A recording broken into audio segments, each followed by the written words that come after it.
You got into the safety business because you wanted to protect people, but somewhere along the way, the job started controlling your time, your schedule, your priorities, even your income potential. What if the expertise you've built over the years in the field can give you something more? More freedom, more control, more ownership of your future. I'm Sheldon Primus, the author of 7 Steps to Starting a Profitable Safety Consulting Business and the host of the Safety Consultant Podcast, with more than 350 episodes helping safety professionals become consultants and grow their career. Consulting changed my life. In fact, I'm a full-time RVer, and one consulting contract paid for my home I live in today. Now, I help safety professionals build their own consulting practice through bi-weekly coaching calls, accountability, and personal guidance. But this program isn't for everyone. Start with the Consultant Readiness Audit at sheldon.coach. What if everything we thought we knew about safety was just interference? From the host of the Rated R Safety Show and the founder of Safety FM comes the complete Signal Transmission Trilogy, now available in one powerful edition. Safety, in my opinion, the book that started the conversation. Safety Mutation, where the boundaries of culture, systems, and belief begin to break. And now, Safety Transmission, the final piece of the signal. For the first time, all 3 books are together in one volume. The Signal Transmission Trilogy, Complete Edition.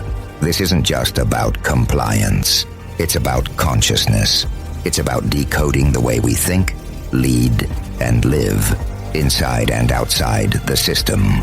Whether you've been following the signal since the beginning or you're just now tuning in, this is the version to own. Search Signal Trilogy on Amazon or visit safetyfm.com to get your copy now.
Hi, this is Jim from Safety Wars. Before we start the program, I want to make sure everyone understands that we often talk about OSHA and EPA citations, along with some other regulatory actions from other agencies, legal cases, and criminal activity. Everyone is innocent until proven guilty in a court of law. Proposed fines are exactly that, and they are often litigated, reduced, or vacated. We use available public records, news accounts, and press releases. We cannot warranty or guarantee the details of any of the stories we share, since we are not directly involved with these stories, at least not most of the time. Enjoy the show. This show is brought to you by Safety FM. And from the border of liberty, prosperity, and the highway to the north, this is Safety Wars for Friday, October 27, 2023. How's everybody doing out there? What did I spend my day doing? I spent my day doing safety at a safety conference. listening, learning, getting my convenient small throats, need some fans. That's what I did. So today we're going to go over introduction to safety leadership. That's what I did today with at the event. A lot of people, they put you on last, and it's one of the last nights, weekends of the year, and everybody's heading on out Friday afternoon. Crowd wasn't as large as I thought, but guess what? We did it. I said, you know what? Well, I'm going to record this. We're going to go and do this all over again and post it for everybody who was not at my presentation. If I could, I would force it down their throat. I'm really joking. Hope you're enjoying your weekend there, and let's go right into it. Who does this safety training apply to? What does leadership apply to? This presentation.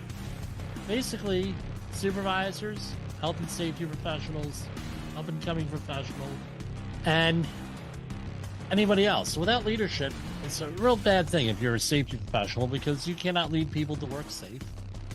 You cannot influence people. People get hurt. People get killed. Really poor leadership, and I've been on a lot of projects of very, very poor leadership, I would say. They cause so much animosity towards that safety professional. And what do you think happens? At safety, for years later, people hate safety professionals. It happens all the time. Now, I have here the outreach training program for Maritime. And right here it says under managing safety and health. And when you go to the outreach training, they refer you over to this book, Safety and Health Programs in Construction. And this pretty much applies to all of the outreach training programs that are 30-hour courses. And what do you find out? Upper right-hand corner there in the pink, you have management leadership. So you have management leadership. Again, that's what, now again, what's leadership? Well, let's start out first. What is safety? I asked this, and I used the HOP definition, the Human Organizational Performance definition. Presence of safeguards, presence of controls, more capacity in a system, more resiliency in a system, right? And you add more of this stuff, and presumably you're going to have a safer job site. And we're not trained in leadership as safety professionals. A lot of times you need to get derided, and some of it's justified. I'll be honest with you. Safety is the management of people, not machines. People change, people influence other people, conditions change. What about the COVID-19? It was dumped on us to do the COVID-19 compliance, all the stuff that we hated to do. And we became safety cops for the first time in a long time. And 20 years, I ended up being a safety cop. Hey, make sure that you wear that mask. Make sure that you go out and wear this. Make sure you go out there and do this. Make sure you do that. Blah, blah, blah, blah, blah. And what happened? We were often tasked with firing people, or at least having a part in firing people and throwing people off the job to discipline people. And guess what? It comes down to this. Well, I didn't throw you off the job. The safety professional did. Or they say, why did you throw them off the job? You don't have the ability to hire, to fire, or to discipline people. That's why if you're a consultant, you better have that in your paperwork somewhere. Do I have the ability to hire, fire, or discipline someone? If you do not have that ability to hire, fire, or discipline someone, you're going to run yourself into problems. I've seen consultants get sued for wrongful firing. I've seen companies get sued for wrongful firing because the person who fired them was the safety professional. It was improper, especially if it's a union job, right? You need to go out there with leadership. If you have leadership, you got to go out there and impact the C-suite, the CEO, CFO, Chief Human Resources person. The big thing is procurement. What about those procurement people that we talk about here? Do they know what is involved in doing safety, what equipment to buy, why they're buying equipment? The old yellow suit story I tell. Well, Jim, I bought a yellow suit. It's the same as the other yellow suit. No, it's not. Different manufacturer, different chemical resistance, different suit altogether. You have, well, welded versus bonded seams versus sewn seams. All this stuff. Procurement doesn't understand that. Guess what? You're going to have a problem. You have to be able to impact those procurement people. How about management on all levels? Right? Got to be able to impact managers. Here we have this gentleman here. He was from, and I'm not going to mention names. I'm not going to belabor the dead here. He was the commander, the CEO of the expedition to the Titanic that got lost over a couple months back. This was his statement. You know, there's a limit. At some point, safety is just pure waste. I mean, if you just want to be safe, don't get out of bed. Don't get in your car. Don't do anything. At some point, you're going to have to take some risk, and it really is a risk-reward question. I think we can do this just as safely by breaking the rules. Oh, your CEO say that? This is the CEO of this company, right? Your CEO say that? Where do we start? My story. I did not have, and I don't mean to offend anyone here, I did not have very good leaders. My parents loved me, my family loved me, all that stuff. But we did not have good leaders growing up. Right? Gen X. I'm a Gen Xer person. All Gen X people. We were dealing with the World War II generation, or just after the World War II, maybe some baby boomers, born roughly 1952, roughly, with my cohort, born in my year, 1970. Youngest parents are probably, well, younger parents than that, but, 18 years old, 1952. Different time back then. What were we taught?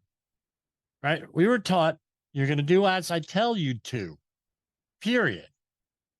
That seems what most of the blue-collar parents were teaching.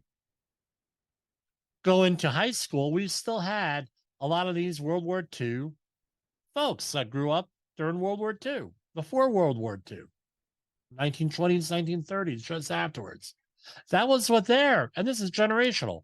You will respect my authority. You will go out there and you will do as you're told. It's leadership. Hey, they're your teacher. Why aren't you listening to the teacher? Sort of thing. And how, right? And that's what it was. And the upper classes in our society are not taught that way. You want to read a book on that, you could read, and he's controversial, Bill O'Reilly's The O'Reilly Factor. Probably he goes into this because he started out in the middle class, Long Island, Levittown, I believe it was. And what happened? He went to a state university. Eventually, he went to Harvard, and he realized people at Harvard think differently. They were raised differently. Right, but that's what we were raised. That's blue-collar people. And what we notice once we have children, that some folks are natural-born leaders. Most are not. You see, put a group of 3-year-olds, 4-year-olds together, you're going to find a leader there. How do you identify leaders? A lot of ways to identify leaders of a group, right? But basically, it's a learned trait. This is what I ended up with my attitude. Cartman, right? Respect my authority. So now the thing is, well, what's leadership? And you hear this all your life. Jim, you need to show more leadership. You need to be a leader. You need to read books on leadership. You need leader, leader, leader, leader. But they never really define what the hell a leader is. Leader, and this is what I use. Leadership is influence. I get this from Mitchell Toll. Mitchell Toll is an American watercolor artist. He used to give a lot of presentations on leadership in the mid-2000s, but it's always stuck with me. Influence, one word. Leadership is influence. And leadership is transitional. You have to go from people doing what I say to people wanting to follow you. Now, the question is this, what do these two say? Leadership is influence, and you need to do this leadership by assignment to earn leadership. What does that mean? Leadership is influence. Let's say you have a sick child. Who has the most influence in the household when you have a sick child? That sick child, or I'll be the sick child's illness or situation. For some people, it's their pets.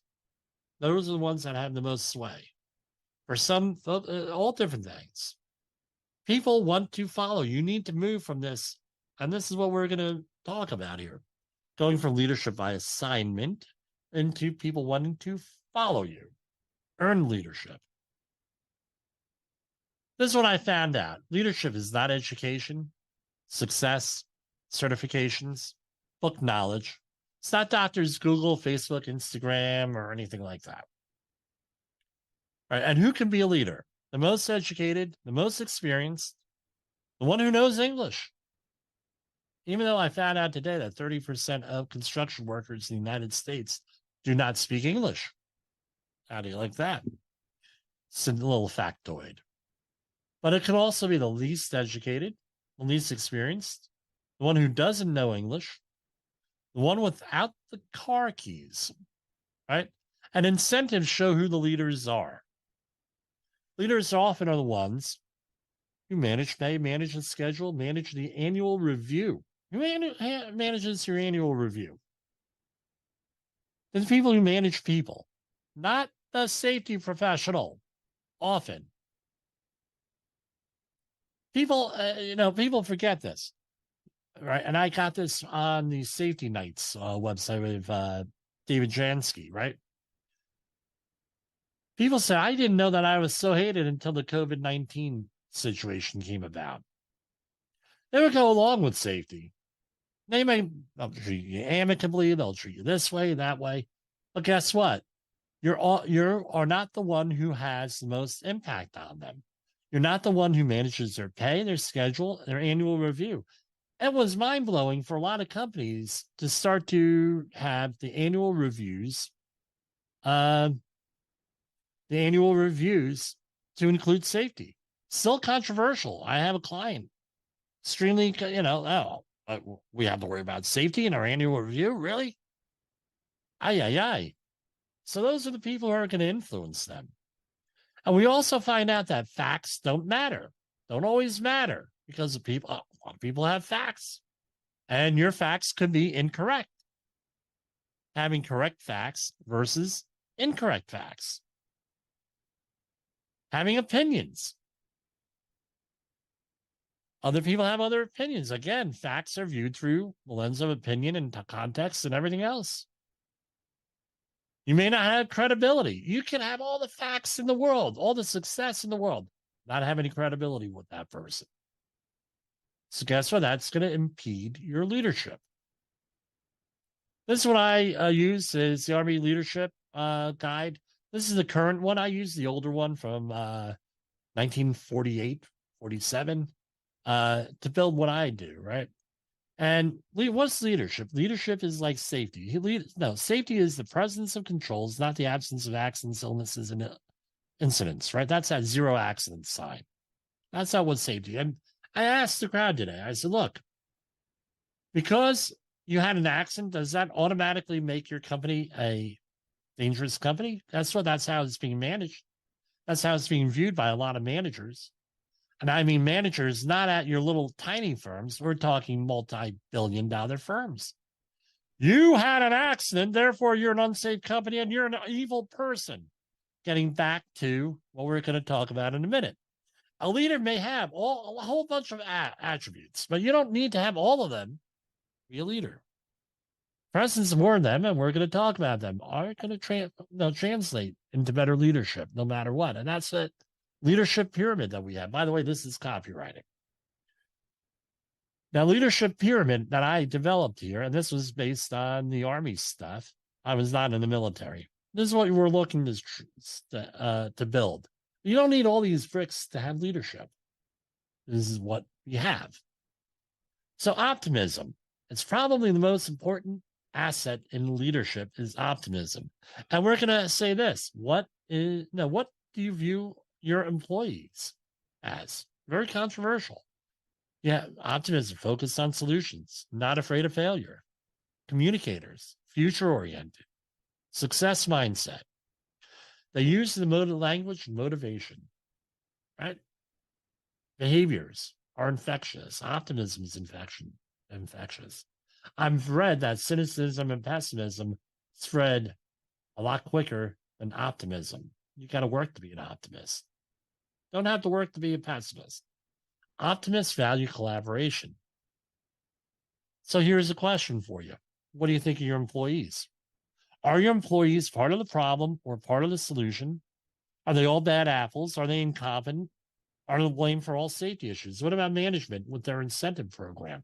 And incentives could be verbal or nonverbal. It could be an attaboy. It could be, here's an incentive thing. On Pride, they got a little tchotchke. We got a lot of little tchotchkes today. They're really nice. And this is what employee, well, what do you think about them? You think negatively about your employees? Do you think you're going to be able to lead them? They're the problem, right? What do you think? Achieve professional competence. Right? We're out there, and I'm told there are something like 300 credentials for safety. Right? ASV, CSV, CIH, CHSC, OHSD. I know one guy who has them all from the CSV. Incredible. I used the used book services, various internet resources that are reputable other than Instagram, TikTok, Facebook, X, right? And you need to seek experience advice. So you need to learn the job that people are doing, right? Of the people you're supposed to be leading. You're supposed to add more information, more context to what's going on out there. There's a guy out there, Brent Sutton. He came up with the idea of learning teams. And you can have event learning teams, meaning you have an event and there's a learning team. I see calling things investigations. We're going to have a learning team. We're going to find out what the context is, everything else. Why? Because you start to go out there with an investigation. You put people on the defensive. And it puts you on the offensive. We're going to go out there. We're going to find out what the hell is going on. How did this happen? Not going to get anywhere that way, folks. You're going to come out with bad things. And then you can have an everyday learning team, which is your regular audits, everyday activities. A management of change or a periodic learning team. That's where, hey, new technology, new changes in laws, periodically, hey, we want to revisit this, that sort of thing. And these are his 3 books. The Practice of Learning Teams, 4 Ds for Hoffman Learning Teams. I read that this week. And a Learning Teams Journal. And let's remember, more information does not make you more stupid. Right? More information is good. You may not like the information, but you need to be able to handle the information. Know your limitations. Right? And I have a video for this, but it's off of YouTube, and I don't want to violate any copyright things here. But it's Dirty Harry, Magnum Force. A man has got to know his limitations. Know what your limitations are. Know what you don't know. Know what you know what you don't know. Real simple. Know what your physical limitations are, your mental limitations, your time limitations, all different types of limitations out there. Right? Next thing, seek out and volunteer for responsibility. You want to go out there and you want to show, that you're one to be accountable, take ownership of things.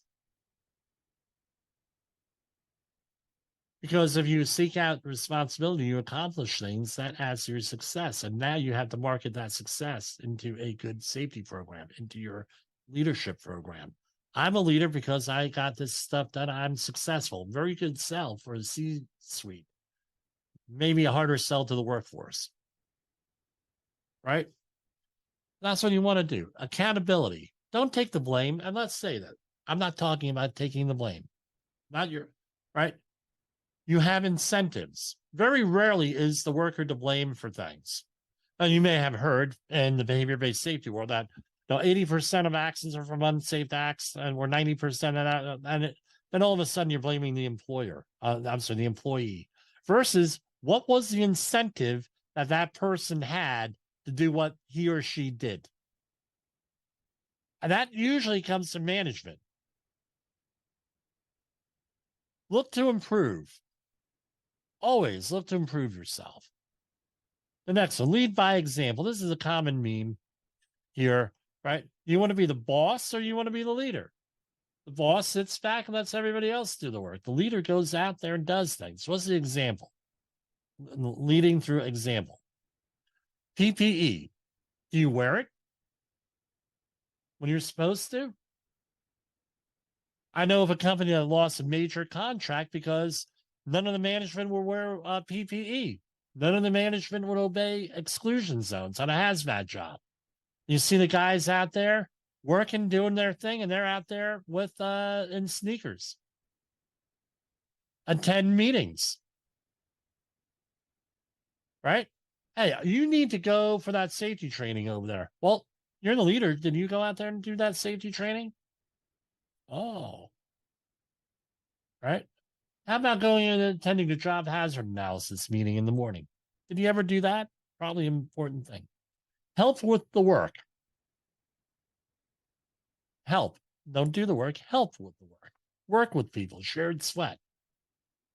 Shared struggle goes a long way. Care for those people. Care for your people. They're not a piece of meat. They're human beings. Have a positive attitude.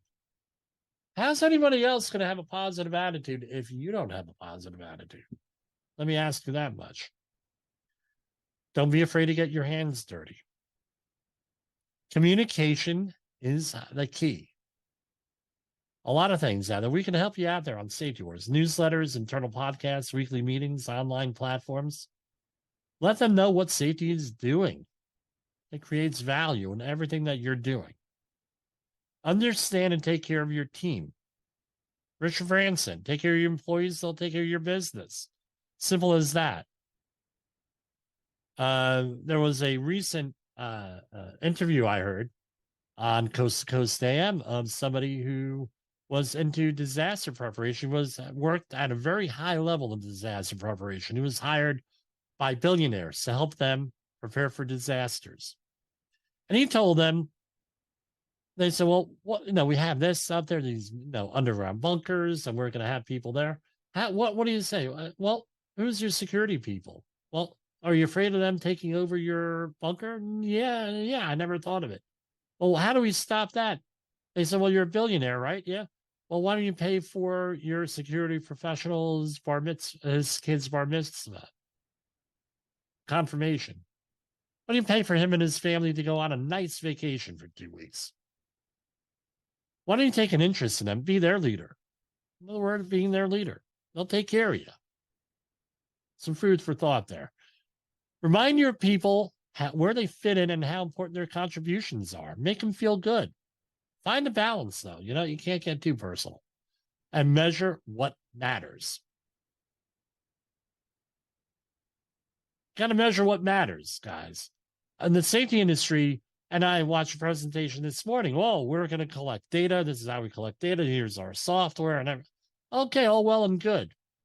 But if you're not looking at the data, what difference does it make? Why are we collecting if we never look at it? Now, there's certain data we have to collect. But no, what are we doing here? Measure what matters. If a piece of data doesn't matter, don't measure it. If you're not going to do anything with it, don't measure it. Because as the attorney said, you may be hanging yourself later on in litigation because it's all open for discovery. Make sound but timely decisions. Right? Delaying a decision may show hesitancy, loss of confidence, confusion, and failure. Here's one of my big pet peeves on this stuff. We're all safety professionals here, right? The OSHA 301 incident report needs to be completed within 1 week of the incident. But many job sites require it to be filled out by the end of the shift. And what happens? What's the result? Rushed investigations lead to rushed decisions that may not be right. Don't rush things. Got to make a sound decision. Because if you don't make a sound decision, Guess what? You destroy your credibility and inhibit your leadership. It's an impediment. So what do you try to do? Plan ahead. Do fatal flaw analysis, emergency response plans, crisis management plans, business continuity plans, all different types of scripts. That's what you try to do.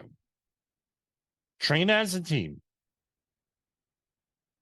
Get everyone on board, even the CEOs and upper level management. Get them on board. Get the procurement people on board. I'm a big fan of the tabletop exercise. That's maybe all that you'll be able to do with a CEO or upper level management.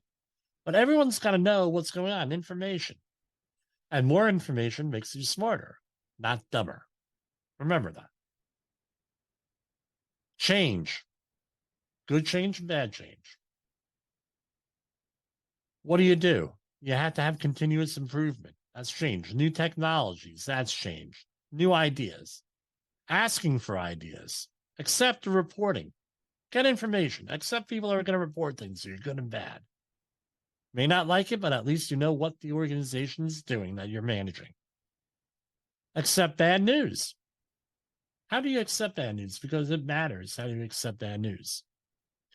Praise in public, criticize in private. I think that's self-explanatory on that. Look for new leaders. You owe it to your organization. Look for the same attributes that we've been discussing. You need to expand that business, expand your capacity, expand your leadership, expand in safety. Because more leadership means more capacity equals more safety. When you talk about guards, because that's in that thing, right? And develop leaders. Don't always look towards human resources. Leadership is continuous improvement. There's no sink or swim. Guide, right? Feedback, positive way.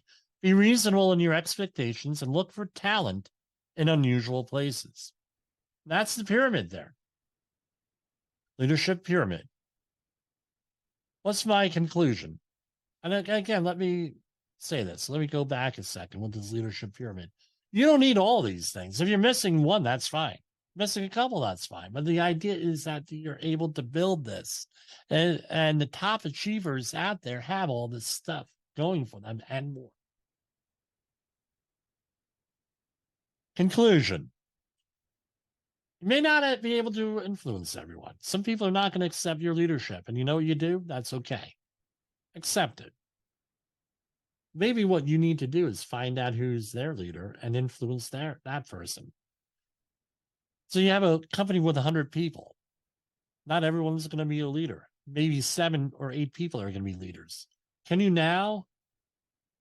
That's a much smaller elephant to swallow. 7 or 8 people versus 100. Small. You're able to do that.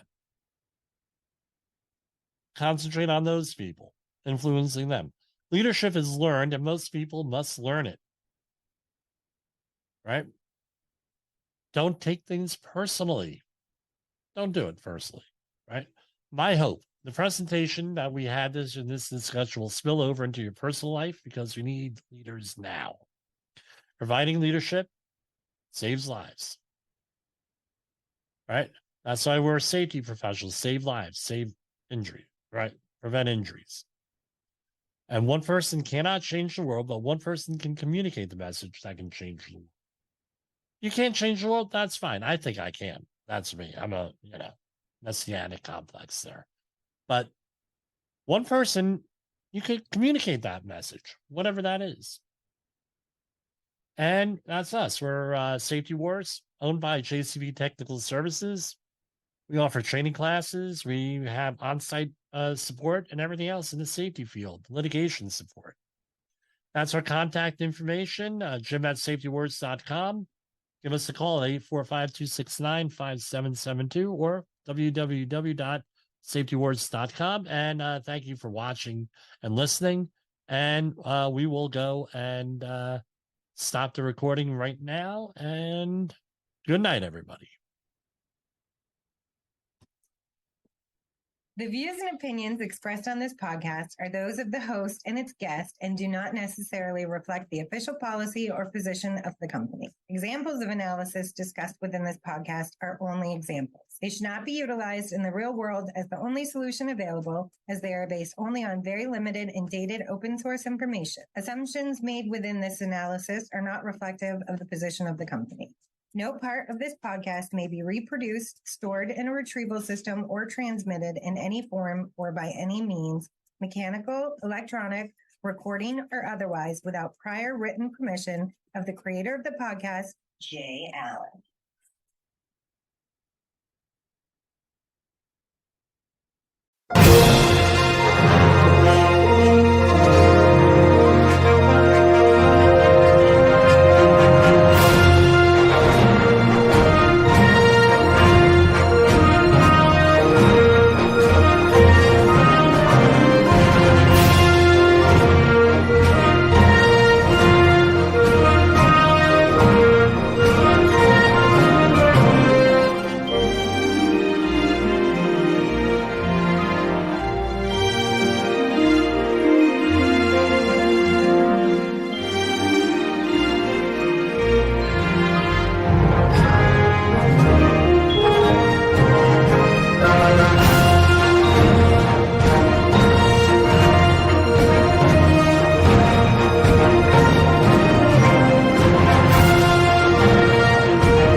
You got into the safety business because you wanted to protect people, but somewhere along the way, the job started controlling your time, your schedule, your priorities, even your income potential.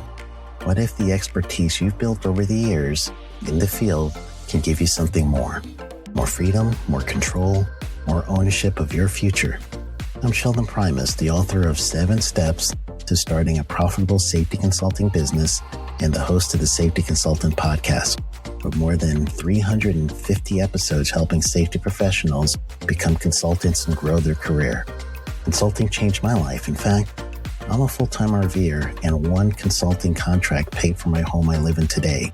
Now, I help safety professionals build their own consulting practice through bi-weekly coaching calls, accountability, and personal guidance. But this program isn't for everyone. Start with the Consultant Readiness Audit at sheldon.coach. What if everything we thought we knew about safety was just interference? From the host of the Rated R Safety Show and the founder of Safety FM comes the complete Signal Transmission Trilogy, now available in one powerful edition. Safety, in my opinion, the book that started the conversation. Safety Mutation, where the boundaries of culture, systems, and belief begin to break. And now, Safety Transmission, the final piece of the signal. For the first time, all three books are together in one volume. The Signal Transmission Trilogy, Complete Edition. This isn't just about compliance. It's about consciousness. It's about decoding the way we think, lead, and live, inside and outside the system. Whether you've been following the signal since the beginning or you're just now tuning in, this is the version to own.